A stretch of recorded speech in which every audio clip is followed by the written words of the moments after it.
Good morning everybody, unless of course you're watching this video in the evening, in that case good evening, and you are watching Time Travel TV, and welcome to the reign of King Charles I.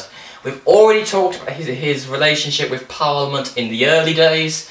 We then went to talk about his personal rule, and now he needs money. So, he's had to call Parliament again. He took the advice of Wentworth and called Parliament in June 1640. This was called the Short Parliament because it only sat for a week, not because all the members were very short. Now, he went in and said, "Okay, now I do my personal rule," and they're going to say, "Well done, Charlie, you've done so well. You ran the country all by yourself, you didn't need us, and you do pretty good." But this was like only in Charles I's head this was ever going to happen. Because he went in and people like John Pym and Co were not happy. In fact, they were a little bit cross. Actually, they were very cross. And they kept badgering him. And what happened is that Charles said, "Oh, okay, everyone, I want money. I don't care what you want from me. I want you to give me money." And Charles could have saved the situation by making concessions with Parliament and then asking for money, but no, he wanted the money first. So eventually he had to send away the Short Parliament after just only 1 week. That's why I called the Short Parliament, because it was so short. So Charles said, "I'm going to have to get my own money to go to war for Scotland myself." So he got together his army. And what happened was, he was absolutely had the pants kicked off of him by the Scots because it was a really terrible army. They were completely defeated entirely. Most of them sided with the Scottish anyway. And they had to sign the Treaty of Ripon.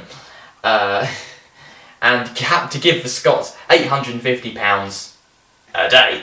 That doesn't sound very much nowadays, but back then, that was a hell of a lot. I mean, just think, when James took over from Charles, when James took over from Elizabeth, the national debt was £300,000.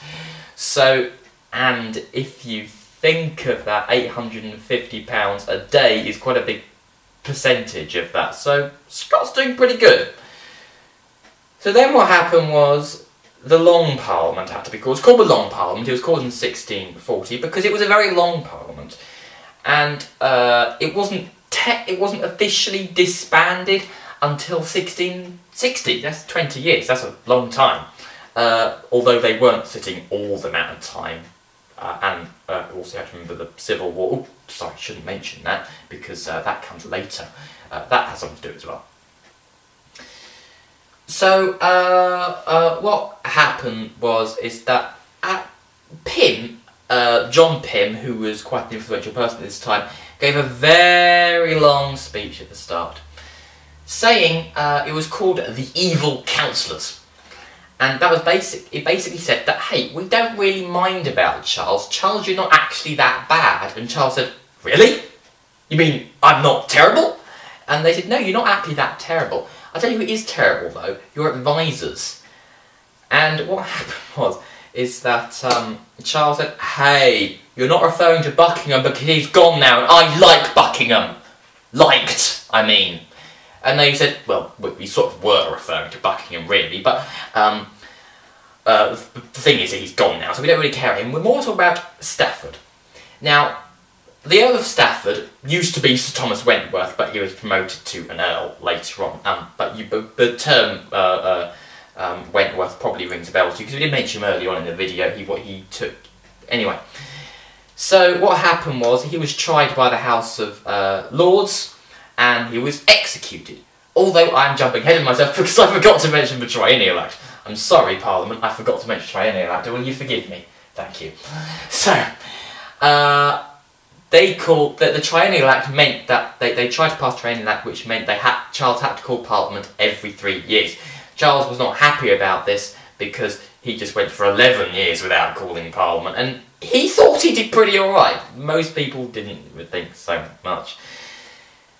In 1641, there was the Irish Rebellion, and Charles said, "Great, war, yes, get him. He didn't actually say great, he was pretty miffed by this. He said, oh, not another war, yes, get him. That's more like what he said. And then Parliament passed the Grand Remonstrance, and that basically tried to slash Charles's power, take loads of power away from him and give loads of power to Parliament. And one of those powers was the control of the military, and they basically said, Charles, we really don't want you anywhere near an army, because, I mean, literally, Charles and army goes literally nowhere together. It's just literally terrible. I mean, put the combination together and you get disaster. So Charles said, hey, I don't think that's very fair. And Parliament said, I think you're right, that is fair.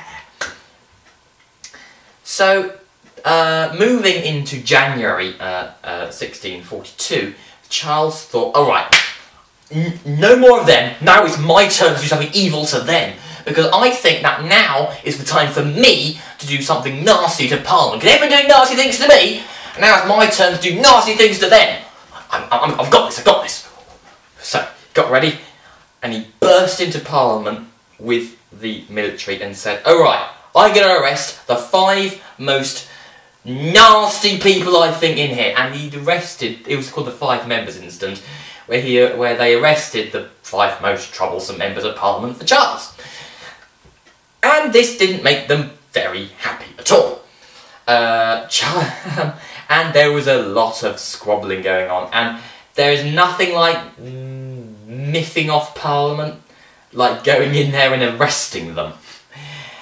Funny enough, I should further add, ever since then, the member of the royal family has never been allowed actually in the House of Commons, at the room House of Commons. You know where they all sit with the green chairs? The Queen's not actually allowed in there. She's allowed in the House of Lords, I think, I'm quite sure, but she's not allowed, definitely not allowed, in the House of Commons. And ever since Charles, nobody's ever been allowed in there. In case they accidentally arrest people. Anyway, so Charles, fearing for the safety of him and his children and his wife, fled London, and Charles never returned to London as a free man. He did return to London briefly, but he came away slightly lighter of the shoulders than when he left. You'll get that when you watch the video after, which is about the aftermath of the Civil War, which I will do eventually. But something else first, which is really important. Parliament said, okay, we need to try and settle down this situation. So they did the 5 propositions, and this was basically to try a negotiating point with the king. And the king went, 19 propositions? You what, mate? And he didn't actually say, you what, mate? But you get the idea. He said, I'm not signing that. I'm declaring war. And Parliament went, what? He said, I'm declaring war. He raised his banner and said, the king is going to war with Parliament. And this is the start of the English Civil War. Actually, quite a few people call it the multiple kingdom crisis, because calling it the English Civil War is sort of forgetting that there was like Scotland and Wales involved in it as well. Although I'm not 100% sure what part Wales played in it. I mean, I'm very sorry if any Welsh people are watching, but I'm not aware of a particularly major role the way Welsh played. No, I'm quite sure there was no enormous battles fought in Wales, like the Battle of Edge Hill and Marston Moor, and Naseby and the like. But I definitely know the Scottish were definitely involved, because they come in at the end, and they're really important at the end.